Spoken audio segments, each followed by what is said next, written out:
रात के सन्नाटे में जब पूरी दुनिया गहरी नींद में डूबी होती है, तब कुछ जगहें जागती हैं। ऐसी जगहें जहां अंधेरे में छुपे राज चीखते हैं, मगर उन्हें सुनने वाला कोई नहीं होता। यह कहानी सुमन गर्ल्स हॉस्टल की है। एक पुराना सुनसान हॉस्टल जहां जाने से पहले लोग 100 बार सोचते हैं। बाहर से यह एक आम हॉस्टल की तरह दिखता था, लेकिन इसकी दीवारों के भीतर कुछ ऐसा था जिसे नजरअंदाज करना नामुमकिन था। रात के वक्त यहाँ अजीब अजीब आवाजें गूंजती थीं। कभी कोई फुसफुसाता, कभी किसी के पैरों की आहट सुनाई देती, और कभी ऐसा लगता जैसे कोई बहुत धीरे धीरे दरवाजे के पास खड़ा हो, अंदर झांक रहा हो। लेकिन सबसे डरावनी बात, इस हॉस्टल के कमरे नंबर 13 में कोई लड़की ज्यादा दिनों तक टिक नहीं पाती थी।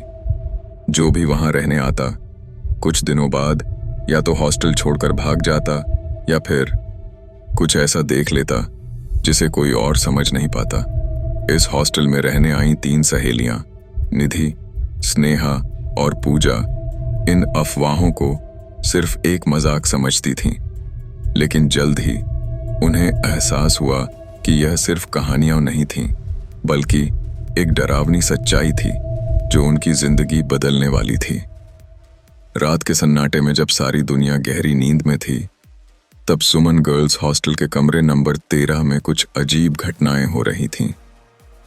यह हॉस्टल शहर के बाहरी इलाके में स्थित था, जहां अंधेरा बहुत जल्दी घिर आता था और सड़कें सुनसान हो जाती थीं। इस हॉस्टल में रहने वाली लड़कियों को अक्सर अजीब अजीब चीजें महसूस होती थीं।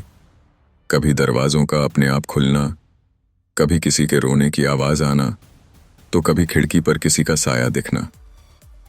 नए सेमेस्टर की शुरुआत हुई थी और निधि, स्नेहा और पूजा, तीनों सहेलियां इस हॉस्टल में रहने आई थीं।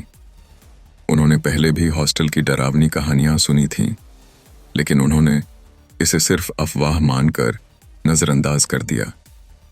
पहली रात जब निधि अपने बिस्तर पर लेटी थी, तभी उसने महसूस किया कि कोई उसके कमरे में आकर खड़ा हो गया है। हल्की रोशनी में उसे दरवाजे के पास एक लंबी काली परछाई दिखी। उसने सोचा कि शायद यह उसका भ्रम है और वह सो गई। मगर आधी रात को अचानक दरवाजा जोर से बंद हुआ और कमरे में अजीब सी फुसफुसाहट गूंजने लगी। स्नेहा और पूजा भी डर कर जाग गईं। यह हवा का झोंका होगा, पूजा ने घबराते हुए कहा और लाइट जला दी।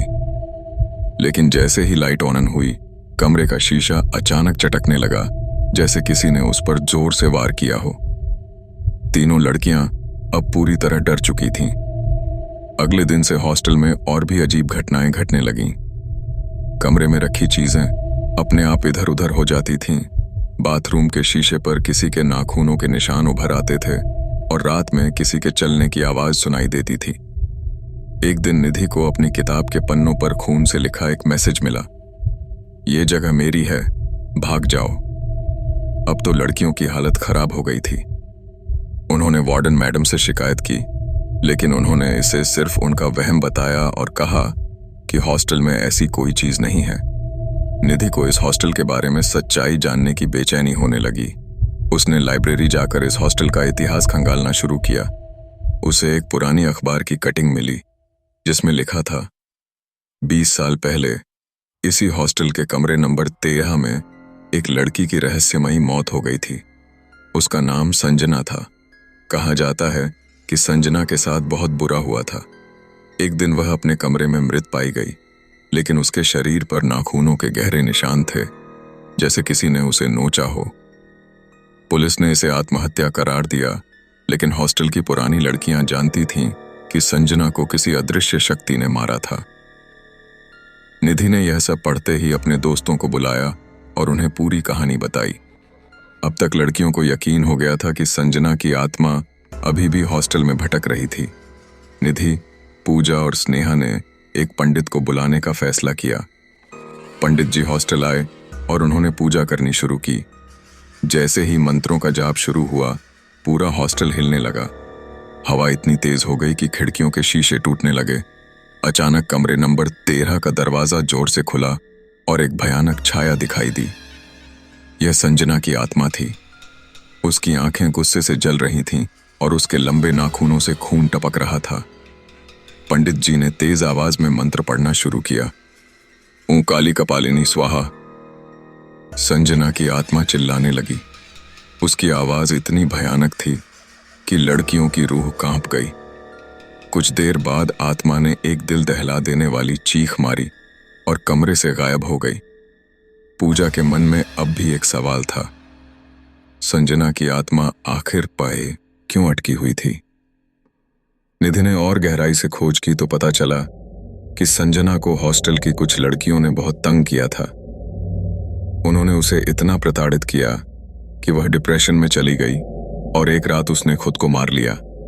संजना की आत्मा बदला लेने के लिए हॉस्टल में रह गई थी, लेकिन अब जब उसे मुक्ति मिल गई थी तो हॉस्टल में फिर कभी कोई अजीब घटना नहीं हुई।